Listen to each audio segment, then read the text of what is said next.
हाँ दोस्तों, शुरू करें। आज मैं दो मुद्दों पे फोकस कर रहा हूँ आपके समक्ष। एक तो है चुनाव आयोग का जो रवैया रहा है, विरोध का, झिझक का, विलंब का और रेजिस्टेंस करने का हर कदम पे बिहार की एसआईआर एक्सरसाइज के विषय में। और दूसरा, ये दुर्भाग्य की बात है कि कुछ प्रतिशोध की भावना से, कुछ गुस्से की भावना से जो व्यक्ति ये मुद्दे उठाता है चुनाव आयोग के विषय में, पवन खेरा जी, जिनसे आप सब परिचित हैं, उनके ऊपर इस प्रकार का प्रहार करना, उनको एक प्रकार से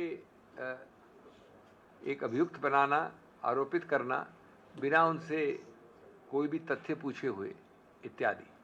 तो मैं इन दो मुद्दों पे आपको संक्षेप में हिंदी और इंग्लिश में बात करके बताऊंगा। तो दोस्तों, जहाँ तक बिहार का सवाल है, मेरा मुख्य जो बिंदु है वो ये नहीं है बताना कि क्या हुआ। भैया ये ठीक करिए इसको, क्योंकि आप जानते हैं कि क्या हुआ। मैं खुद पेश हो रहा हूँ उच्चतम न्यायालय में, अनेक हियरिंग्स हुई हैं, तो मैं किसी सब जुडिस मैटर के मेरिट्स पे नहीं कहूँगा। लेकिन जो मैं ज़्यादा जागरूक करना चाहता हूँ आपके समक्ष और उठाना चाहता हूँ प्रत्यक्ष रूप से, वो ये बात है कि किस प्रकार से चुनाव आयोग ने हर कदम पर विरोध किया, हर मुद्दे पे, जब तक कि उच्चतम न्यायालय ने एक आदेश नहीं दिया और उसको आदेश में परिवर्तित नहीं किया। ये क्यों है कि एक सांविधानिक संस्था जिसका अधिकार क्षेत्र है, जिसका उत्तरदायित्व है कि वो सांविधानिक मूल्यों को आगे बढ़ावा दे, उसको इसकी आवश्यकता क्या है कि कोर्ट कचहरी उसे आदेश दे। स्वतः बिना आदेश के उन्होंने ऐसे कई कदम क्यों नहीं उठाए बिहार के विषय में? क्या बातें हैं वो? पहला तो ये कि उन्होंने शुरुआत से स्टेक होल्डर्स को, लोगों को किसी रूप से वार्तालाप में, एंगेजमेंट में नहीं रखा और ये नहीं बताया कि 2003 में जो बिहार की एक्साइज हुई थी वो संसद के चुनाव के 1 वर्ष पहले शुरू हुई थी और असेंबली के चुनाव के 2 वर्ष पहले। इस बार अचानक जून के अंत में जो उन्होंने प्रक्रिया शुरू की, बिना किसी चेतावनी, सूचना, बिना हर पक्ष को वार्तालाप में लिए हुए उन्होंने क्यों शुरू किया, ये आज तक हमको उन्होंने बताया नहीं। उनको ये भी मालूम है कि महाराष्ट्र में और अरुणाचल में, पहले की बात है, 2003 की भी बात है, इसी मुद्दे पे एसआईआर एक्सरसाइज स्थगित की गई थी कि चुनाव अभी निकट भविष्य में होने वाले हैं, जैसे कि बिहार में 4 महीने में होने वाले थे, जून में। तो जिस कारणों से उन्होंने पहले ये नहीं किया, वो क्यों किया है, इसका हमको अभी तक रहस्य नहीं बताया गया है। दूसरा, उन्होंने एक पूरी सूची दी कि क्यों, कैसे, कब, किस प्रकार से एसआईआर होगी बिहार में। उस सूची में बहुत सारे दस्तावेजों के नाम लिखे और रोचक है कि उस दस्तावेज का नाम लिखा ही नहीं, उसको हटा दिया लिस्ट से। जो सबसे ज़्यादा प्रचलित है, सबसे ज़्यादा प्रमाणित है, आधार। ये भी एक बहुत ही रहस्यमय बात है। जल्दबाजी में जो जनगणना होगी, लोकतंत्र की नींव उससे कमज़ोर होगी, इस बात का ध्यान नहीं रखा। आधार से जुड़ा है हर घर, हर द्वार, फिर भी आयोग क्यों कर रहा है आधार से इनकार, इसका जवाब भी नहीं दिया उन्होंने। राशन, पेंशन, टैक्स में आधार है स्वीकार, तो मतदाता सूची में क्यों है इनकार? ये अब जो हुआ उच्चतम न्यायालय ने कहा, उसकी बात नहीं कर रहा हूं मैं उनके रवैये, उनके रुख की बात कर रहा हूं। तीसरा बिंदु यह है कि जब 65 लाख वोटर प्रस्तावित हटाए गए तो उस वक्त उन्होंने कोई कारण नहीं दिया और उच्चतम न्यायालय ने आदेश दिया, 4 आदेश उच्चतम न्यायालय के, 10 जुलाई, 14 अगस्त, 22 अगस्त और अभी हाल का 8 सितंबर। जैसा मैंने कहा, मैं भी उसका अगुवाई कर रहा हूं।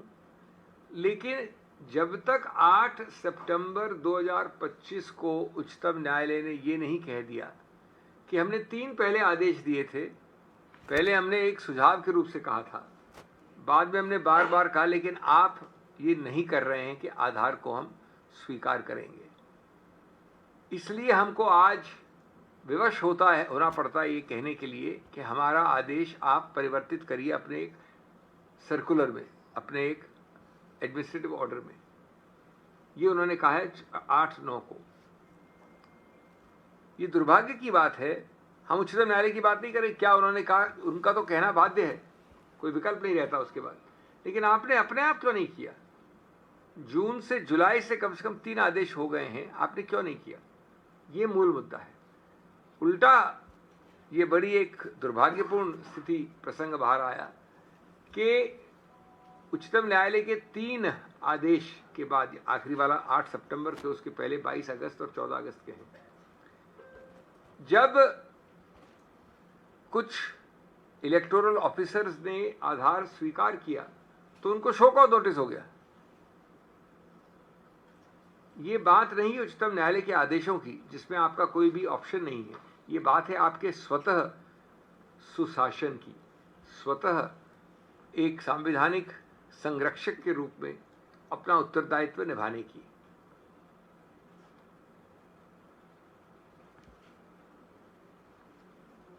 मैं आपको अब एक दूसरे बिंदु पे ले जाना चाहता हूं जो अत्यंत दुर्भाग्यपूर्ण है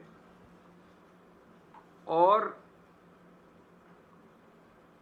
उसमें एक और भी ज्यादा दुर्भाग्यपूर्ण प्रतिशोध की भावना, गुस्से की भावना आती है जो किसी भी संवैधानिक संस्था को शोभा नहीं देती। ये मुद्दा है श्री पवन खेड़ा के विषय में और उनकी पत्नी मिस नीलिमा कोटा के विषय में। मैं आपको 2-4 तथ्य दे दूं, फिर मैं बताऊंगा आपको। 2 सितंबर को नई दिल्ली के डिस्ट्रिक्ट जो इलेक्शन ऑफिस है ईसी का, उन्होंने एक शो कॉज दिया है, कारण बताओ नोटिस, पवन खेड़ा जी को, जो आप सब जानते हैं। और ये जो दस्तावेज उन्होंने प्रकाशित कर दिया आप लोगों के जरिए हर अखबार में, उसमें उनके सब पर्सनल डिटेल्स डाल दिए, पवन खेड़ा जी के और कुछ समय बाद उनकी पत्नी के, और ये सब किया बिना पवन खेड़ा जी को कोई भी अवसर दिए हुए, बिना प्रायर शो कॉज, प्रायर अवसर, इसमें सीधा छाप के फिर दिया अखबार को। उसका जो टोन है वो एक्यूजेटरी है, दोषी ठहराने वाली भाषा है, मानहानि वाली भाषा है, इन्वेंडो और इंसिनुएशन, संकेतात्मक रूप से किसी के छवि को गिराने की भाषा है। अब इसका क्या मुद्दा है? मूल मुद्दा, गलती तो आपकी है और आप आक्षेप और लांछन लगा रहे पवन खेड़ा पे, ये शोभा नहीं देता। गलती आपकी क्यों है? ये 3 तथ्य आप नोट करें। पवन खेड़ा रजिस्टर्ड हैं इलेक्टर के रूप में कॉन्स्टिट्यूएंसी नंबर 40 में दिल्ली में। 2017 में जब वो जंगपुरा गए तो उन्होंने अपने नए निवास स्थान जंगपुरा के लिए एक पूरी अर्जी तैयार करवा ली, क्योंकि उनको स्थानांतरण करना था। उसके बाद रूल 13 है रजिस्ट्रेशन ऑफ इलेक्टर्स रूल्स में, उसमें एक फॉर्म 6 है, फॉर्म 6 और रूल 13 होता है स्थानांतरण के लिए।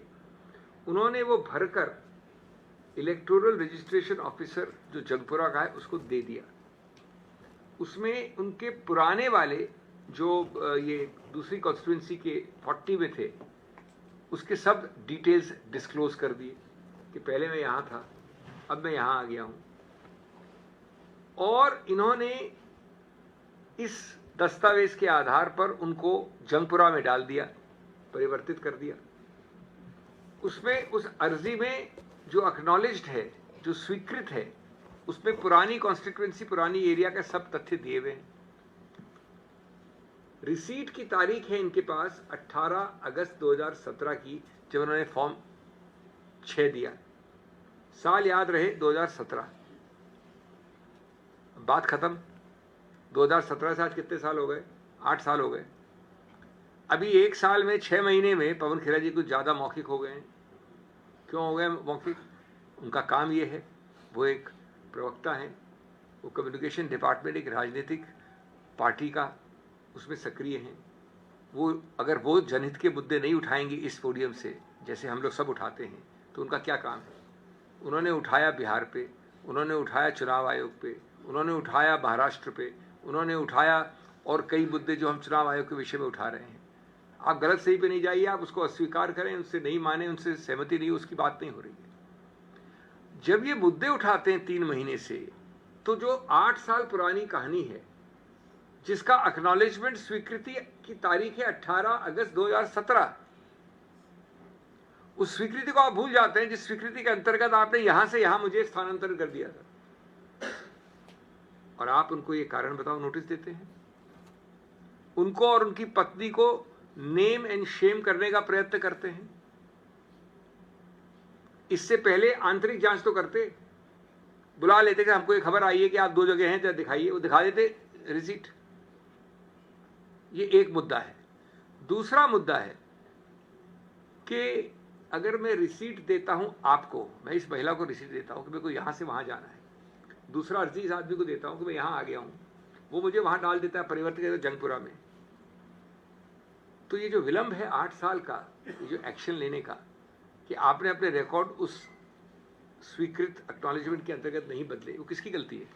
पवन खेरा की गलती है। क्या पवन खेरा आपके ऑफिस में बैठ के उसको चेंज करेंगे रिकॉर्ड को?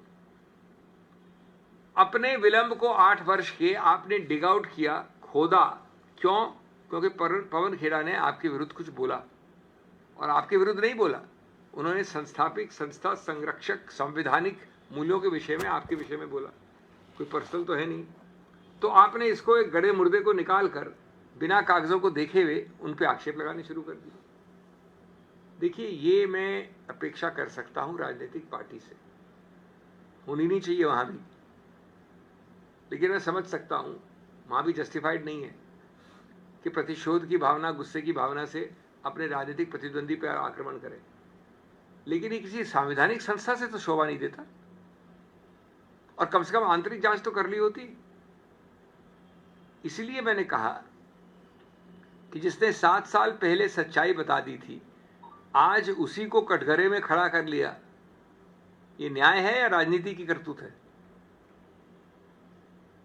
और राजनीति की करतूत कम से कम संविधान के चुनाव आयोग को शोभा नहीं दे सकती, किसी और को दे या न दे। जिसे खुद अपनी लापरवाही पर शर्म या लज्जा आनी चाहिए थी, वो दूसरे पे उंगली उठा रहा है। 8 साल पुराने बिना चेक किए हुए दस्तावेज, जल्दबाजी में आपको एक गुस्से में कुछ न कुछ शो को नोटिस इशू करना है, तो आपने बुलाया नहीं, पूछा नहीं, बातचीत नहीं की, और एक बिल्कुल उनके छवि को नुकसान पहुंचाने के भावना से आपने उन पर अटैक लगा दिया। तो मैं अंत में संक्षेप में ये कहूँगा कि कई प्रश्न इससे उठते हैं। बहुत विनम्रता से मैं कहूँगा कि चुनाव आयोग को इन प्रश्नों पर ध्यान देना चाहिए। नंबर 1 प्रश्न कि आपने चुनाव आयोग, माननीय चुनाव आयोग, एक बार भी अपने आंतरिक रिकॉर्ड्स में क्यों नहीं एक इंक्वायरी की, एक जांच की, इस सब प्रक्रिया को शुरू करने से पहले?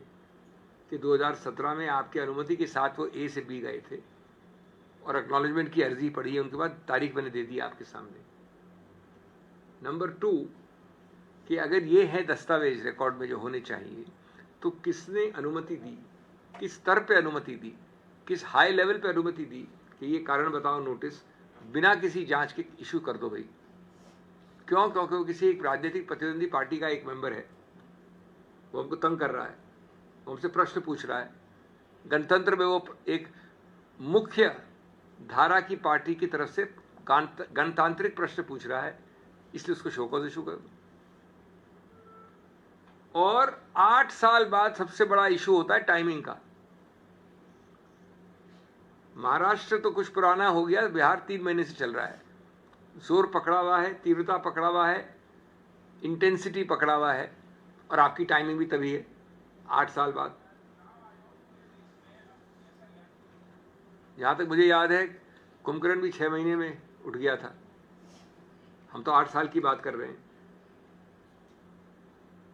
अचानक आप दहाड़ रहे हैं 8 साल बाद। ये चौकसी नहीं है, ये प्रतिशोध है, और उस नियम कानून का चोला पहनाया जा रहा है उसे। Friends, very briefly in English,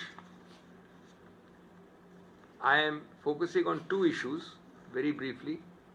One is about the general approach of the Election Commission in resisting. That's my main focus. I'm not on the various orders they have suffered or they have to obey. I am not on the other things, but why do they have to resist every step of this process of the Bihar SIR exercise? 3 or 4 very quick points till I come to my second issue. Issue number 1, that what the court is doing, what the court is directing you to do, on which you and I have no option. It's a court order. Why have you not taken steps yourself in the first place? And more importantly, why have you mulishly, obstinately opposed everything unless the court directs you? That's my real point. Number 2,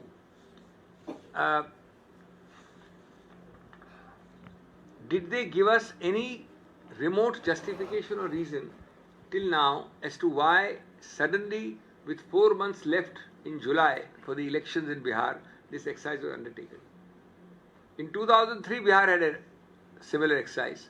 That was 1 year before parliamentary and 2 years before assembly elections. That is 24 months and 12 months. This time it is 4 months. In Maharashtra and in Arunachal Pradesh in 2003, the same time when they had Bihar, they postponed it, saying the election around the corner. Bihar is 1 year away, we can do Bihar, but not Arunachal and Maharashtra. I'm talking about 2003. Does the principle apply today or not? Have they given any reason till now? Secondly, when they issued this detailed list of documents, what led them in a detailed 11 number list to exclude Aadhaar? Is it not almost a joke that when you sneeze, when you look this side, when you look that side, anything you do, go to the toilet, you need Aadhaar card? And when you do such a big exercise, you exclude the card. Third, when 65 lakh voters were excluded, 4 orders have been passed by the Supreme Court till now. 10th of July, 14th of August, 22nd of August, and the most recent 8th of September. Why did the court have to reach a stage on 8th September when they had to say that we have passed several earlier orders? We have made it clear that we recommend first. They use the kinder, softer word recommend. Thereafter, we have passed orders again and again. Why are you not implementing it? And then this time on 8th September, they were forced to pass an order that you please EC issue a official circular that it shall be implemented. The court was told that far from implementing, there was this absurd situation on the ground that a few electoral officers who had called for Aadhaar cards were issued show cause notice by the Election Commission. Is there an explanation of this conduct? I am not concerned about you following the Supreme Court order. At the end, you are obliged to, you have no option. Is this the kind of conduct a custodian of the Constitution, a protector of democracy and level playing field has to do? Then,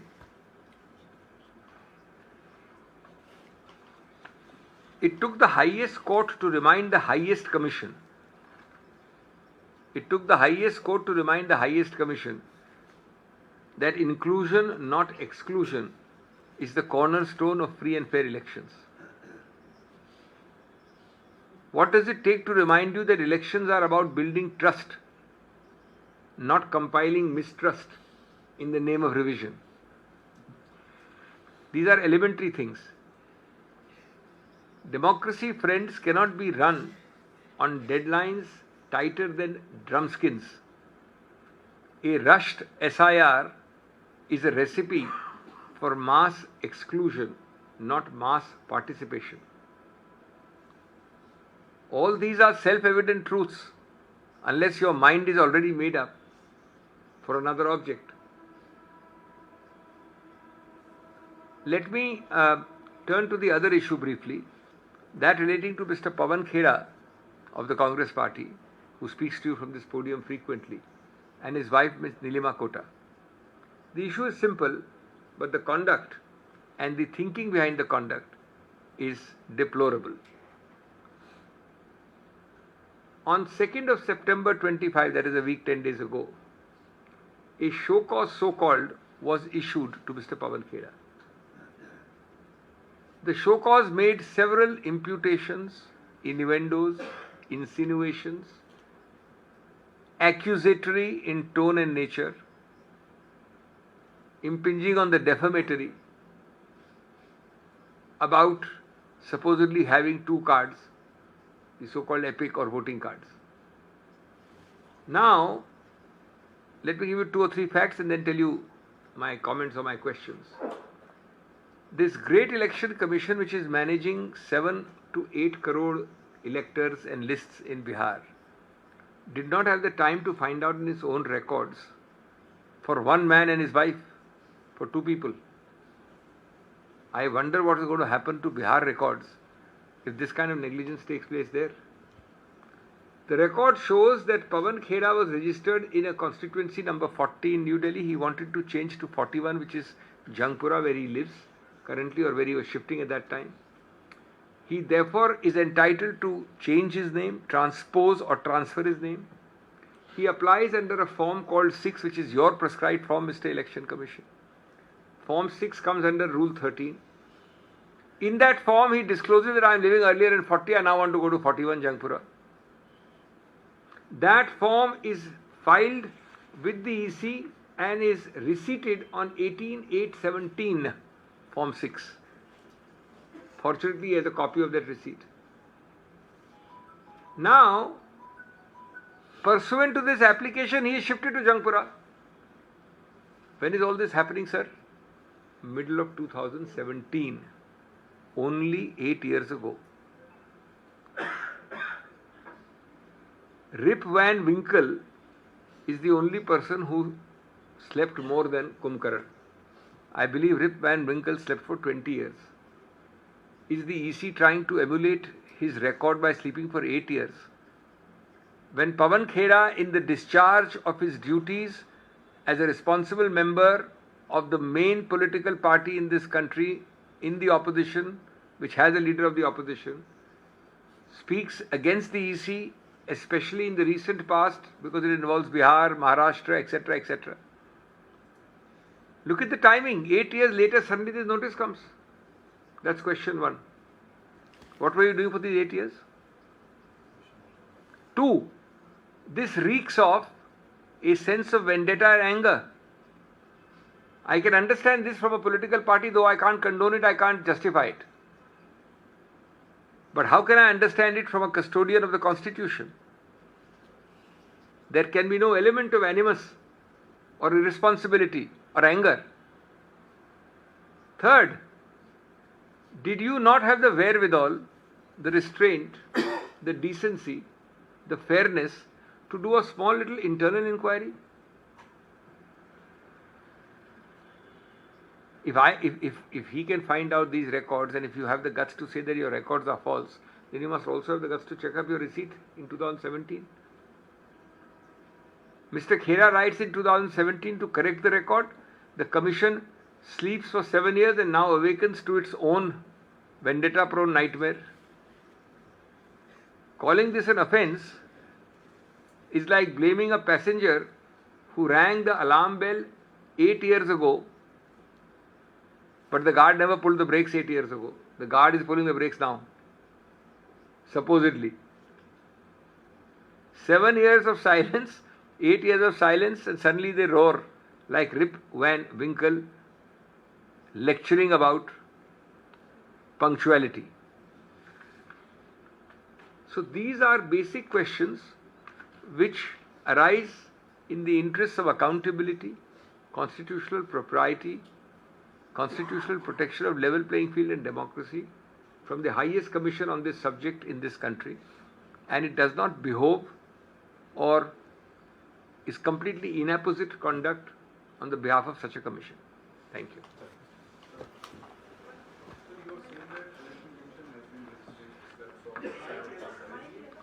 एक एक करके हाँ आइए.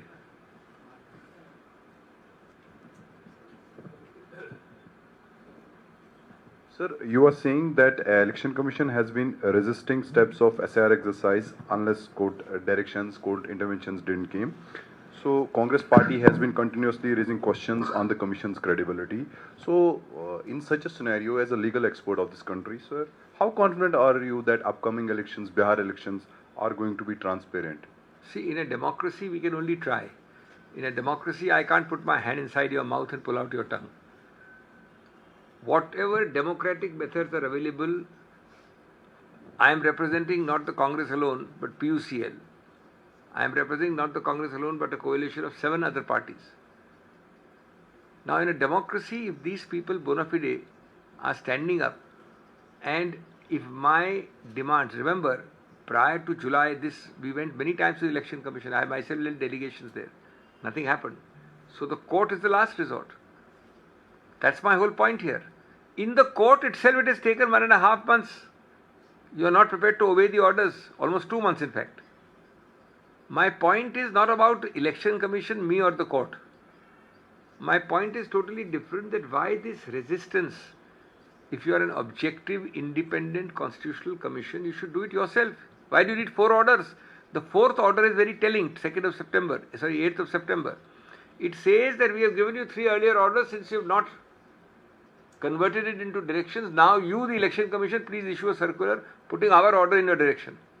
Why should it be necessary to do that in good governance? That's the point I am raising.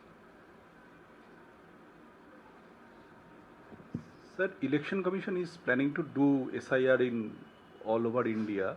So my question is, after the Supreme Court's last order, can they go ahead without accepting Aadhaar in other states? You have answered your own question. The answer is obviously not. What is sauce for the goose is sauce for the gander. You can't have different regimes applying to different parts of India. So once the Supreme Court order, this is only interim orders. We are also requesting the Honorable Court, despite knowing their very heavy schedule, that the main matter should be heard. So the first point is, to your answer, is absolutely not possible. Second answer to you is that we also expect the larger issue of the case to be decided. Aadhaar is not the only issue. Aadhaar for the time being is an issue. There are several issues that you are violating several provisions of several acts. And that issue will be decided by the Supreme Court definitively, which we have requested, but it will take a bit of time. And I am sure that before this so-called All India Excise starts, we will have a judgment one way or the other. And that will settle the equilibrium between ABC allowed and XYZ not allowed. Abhishek ji, मेरा सवाल ये है, पवन खेड़ा जी और उनकी पत्नी का जो matter है नीलिमा जी का, उसको लेकर जो है मामला जो सामने आया है, जो आप लोगों ने खुलासा किया है, चुनाव आयोग इस पूरे मामले पे कहीं ना कहीं बेनकाब दिखाई दे रहा है. आगे क्या कार्रवाई आप लोग करने वाले हैं? आगे क्या एक्शन लेने वाले हैं आप लोग? आगे की बातें तो हम करेंगे बाद में. अभी देखिए, गणतंत्र में सबसे पहला पड़ाव होता है जनता को आपके जरिए कम्युनिकेट करना. आगे क्या होगा नहीं होगा पवन खेड़ा जी भी निर्णित करेंगे इत्यादि. मैं उनकी बिहाफ पे नहीं बोल सकता, लेकिन हम एक जनहित की बात, एक पब्लिक इंटरेस्ट, एक व्यापक मुद्दा बता रहे हैं. वो कुछ भी नहीं करें तो भी ये मुद्दा लाइव है, वो कानूनी एक्शन ले तो भी ये मुद्दा लाइव. ये मुद्दा पवन खेड़ा का नहीं है, ये मुद्दा एक जनहित का मुद्दा हम रेज कर रहे हैं कि भैया अब 8 साल बाद किसी आदमी जो गणतंत्र में बोल रहा है उसको इस तरह से कैसे आप कह सकते हैं, बिना अपने रिकॉर्ड चेक किए, बिना जांच किए, बिना बुलाए उनको. ये मुद्दा है. Singhvi sir, one question. क्या बोल सकता हूँ मैं, सिर्फ ये चाहूँगा शांति बहाल हो वहाँ पर. अभी तो इतनी फास्ट मूविंग चीज़ें हो रही हैं कि बोलना उचित भी नहीं हो. और ये सबसे पहले कहीं और आता है अधिकार क्षेत्र, इसका हमारा भी नहीं है. Sir, apart from SIR, there is one more issue which is of vote chori, regarding which you are raising certain questions from the Election Commission. Today, Rahul Gandhi has also linked it with the VP election, saying that BJP has done vote chori even in that, as that is the same pattern which is being used by them all across the country. First What's of all, your take? you must not distort his. He is not connecting the two. That is a different kind of vote chori slogan, completely in a different context. This is a different allegation for one simple reason. You tell me, if allegedly there are 15 less votes than the listed number of people in the uh, uh, India alliance, then what does it mean? You can call it a slogan-wise vote chori, but the issue is the same.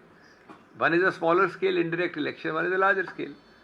Number two, is it the first time that such allegations of making and unmaking governments from Karnataka to Maharashtra, from Arunachal to other states, is it the first time? Are we children in the woods that we are hearing it for the first time?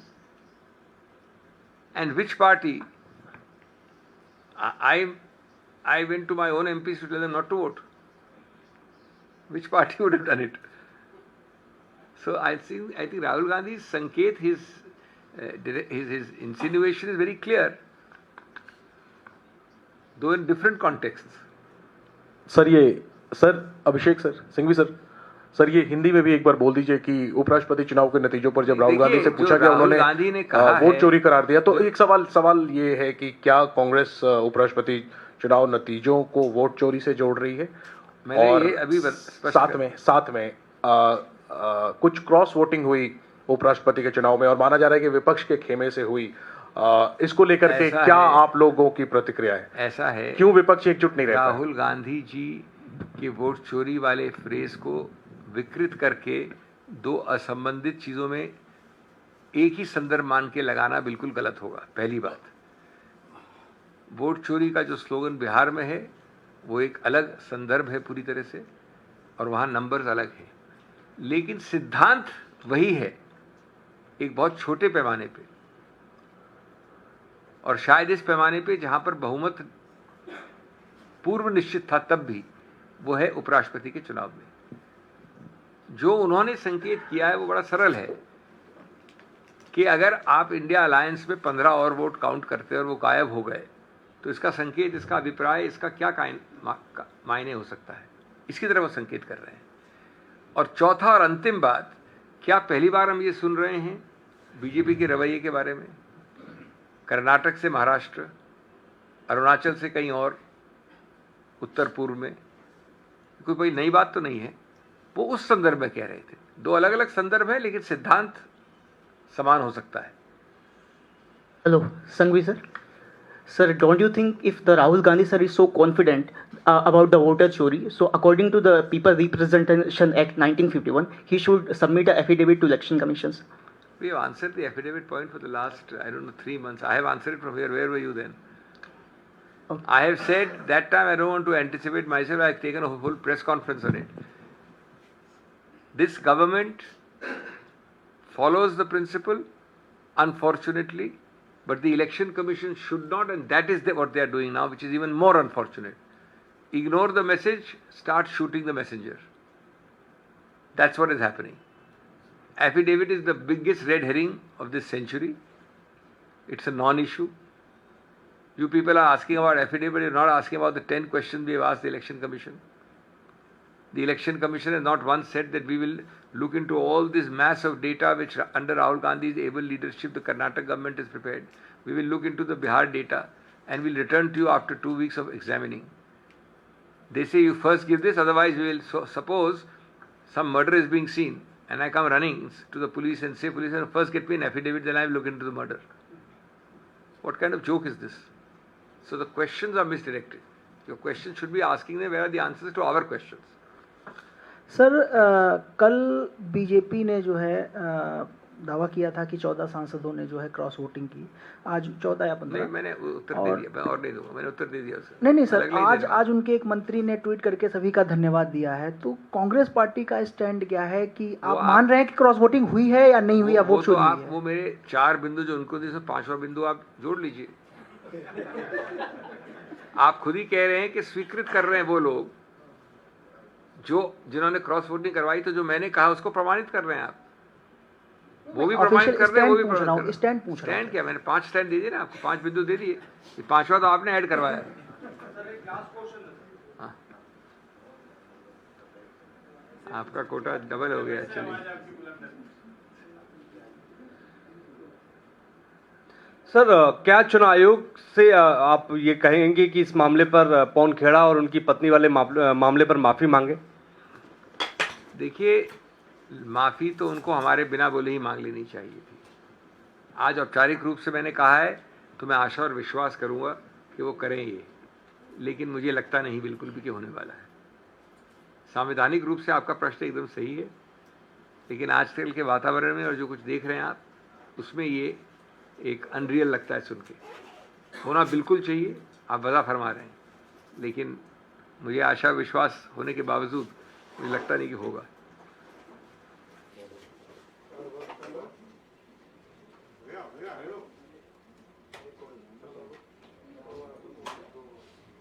चलो